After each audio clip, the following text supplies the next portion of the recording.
Bismillahirrahmanirrahim. Assalamualaikum warahmatullahi wabarakatuh. Baik, perkenalkan nama saya Nurmolinda Umar dari Pendidikan Bahasa dan Sastra Daerah kelas C Universitas Negeri Makassar. Pertama-tama, marilah kita panjatkan puja dan puji syukur atas karunia Allah Subhanahu wa taala yang telah memberikan kita nikmat kesehatan, nikmat kesempatan, terlebih lagi nikmat iman dan Islam yang kita rasakan seperti sekarang ini. Dan tak lupa pula kita kirimkan salam dan salawat kepada baginda Nabi besar kita, Nabi Muhammad SAW.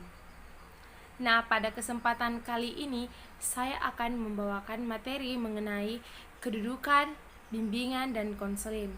Tapi sebelum masuk ke materi, kita harus mengetahui apa sih sebenarnya itu bimbingan dan konseling.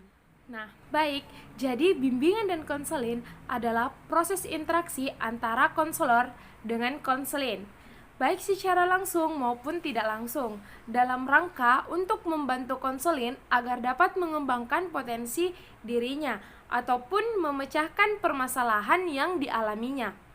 Bimbingan dan konseling juga dapat didefinisikan sebagai upaya sistematis, objektif, logis, dan berkelanjutan serta terprogram yang dilakukan oleh konselor untuk memfasilitasi perkembangan konselin untuk mencapai kemandirian dalam kehidupannya. Nah, itulah tadi pengertian dari bimbingan dan konselin itu sendiri. Selanjutnya, marilah kita bersama-sama melihat beberapa materi mengenai kedudukan, bimbingan, dan konseling itu sendiri. Selamat disimak videonya, teman-teman. Pengertian bimbingan dan konseling. Bimbingan merupakan proses membantu perorangan dalam memahami dirinya sendiri dari lingkungan hidupnya. Konseling diartikan sebagai suatu proses interaksi yang membantu memahami diri dan lingkungan dengan penuh berarti dan menghasilkan pembentukan atau penjelasan tujuan-tujuan dan nilai perilaku di masa mendatang.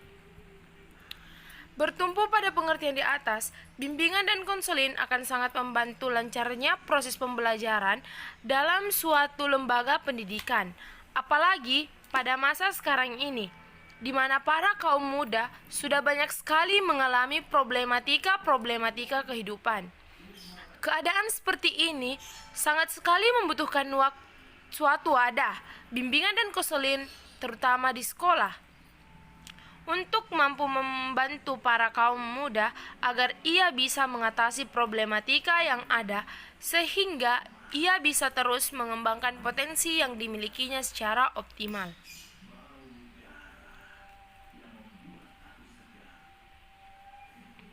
Selanjutnya, kedudukan BK. Semua lembaga pendidikan sekolah berpedoman pada tujuan pendidikan nasional, bangsa dan usaha dasar pembangunan nasional.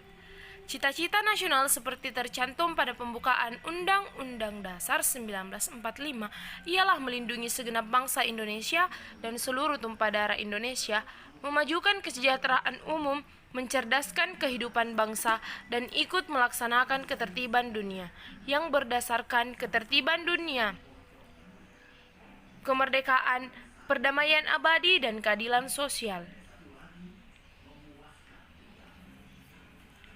Dalam institusi pendidikan, untuk mencapai perkembangan peserta didik yang optimal, lembaga pendidikan pada dasarnya membina 3 unsur pokok, yaitu yang pertama, bidang pengajaran. Fungsi bidang ini ialah membekali siswa dengan pemahaman dan pengetahuan, nilai dan sikap, serta keterampilan yang dirancang dalam kurikulum pengajaran, baik melalui kegiatan kurikuler maupun kokurikuler. Bidang pengajaran adalah bidang inti sekolah karena pendidikan sekolah terutama dilaksanakan lewat bidang pengajaran. Yang kedua, bidang administrasi dan kepemimpinan. Bidang ini merupakan bidang kegiatan yang menyangkut masalah-masalah administrasi dan kepemimpinan, yaitu masalah yang berhubungan dengan cara melakukan kegiatan secara efisien. Di dalam bidang ini terletak tanggung jawab dan otoritas proses pendidikan yang pada umumnya mencakup kegiatan-kegiatan seperti perencanaan, organisasi, pembiayaan, pembagian tugas staf, dan pengawasan. Yang ketiga adalah bidang pembinaan siswa.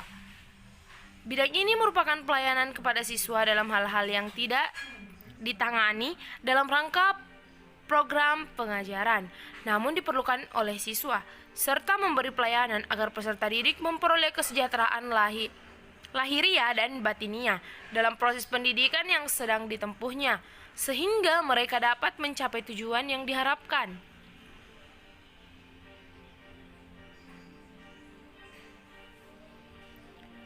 Selanjutnya, pelayanan BK di sekolah.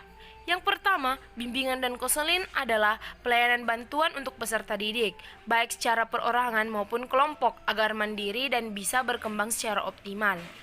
Dalam bimbingan pribadi, sosial, belajar, maupun karir melalui berbagai jenis layanan dan kegiatan pendukung berdasarkan norma-norma yang berlaku.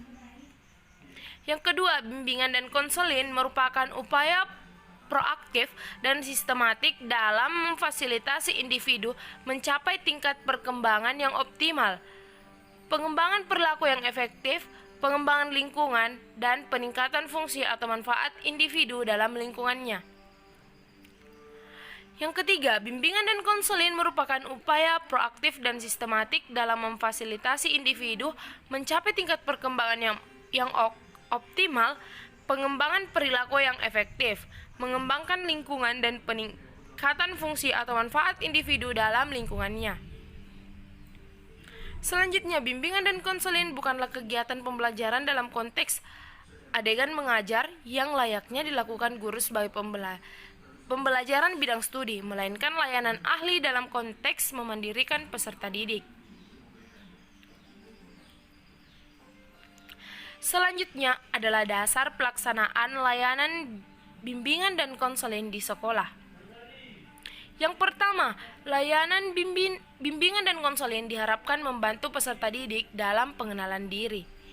Nah, selanjutnya, pengenalan lingkungan dan pengambilan keputusan serta memberikan arahan terhadap perkembangan peserta didik tidak hanya untuk peserta didik yang bermasalah, tetapi untuk seluruh peserta didik. Selanjutnya, peserta didik merupakan unsur utama dalam pendidikan. Peserta didik sebagai individu sedang berada dalam proses perkembangan atau menjadi becoming, yaitu perkembangan ke arah kematangan atau kemandirian. Selanjutnya, menghasilkan individu yang pintar dan terampil dalam aspek akademik, tetapi kurang memiliki kemampuan atau kematangan dalam aspek psikososio-spiritual.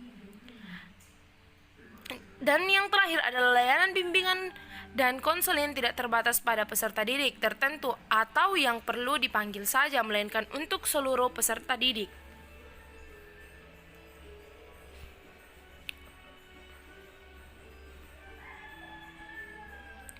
Selanjutnya, landasan BK dalam Undang-Undang Nomor 20 Tahun 2003 tentang Sistem Pendidikan Nasional.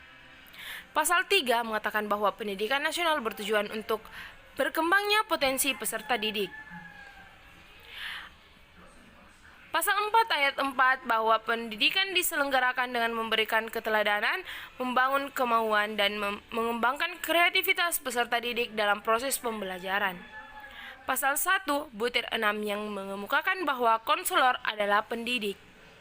Pasal 12 ayat 1b yang menyatakan bahwa seperti setiap peserta didik pada setiap satuan pendidikan berhak mendapatkan pelayanan pendidikan sesuai dengan bakat, minat, dan kemampuannya.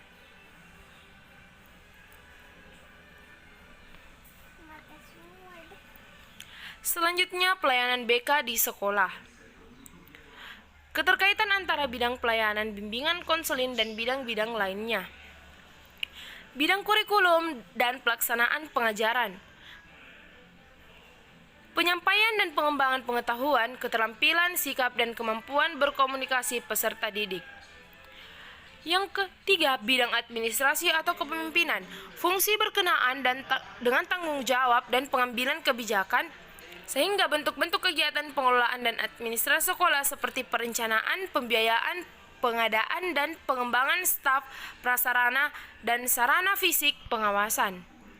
Bidang kesiswaan mengacu kepada pelayanan kesiswaan secara individual agar masing-masing peserta didik itu dapat berkembang sesuai dengan bakat, potensi, dan minat-minatnya. Tahap-tahap perkembangannya, bidang ini dikenal sebagai bidang pelayanan, bimbingan, dan konseling.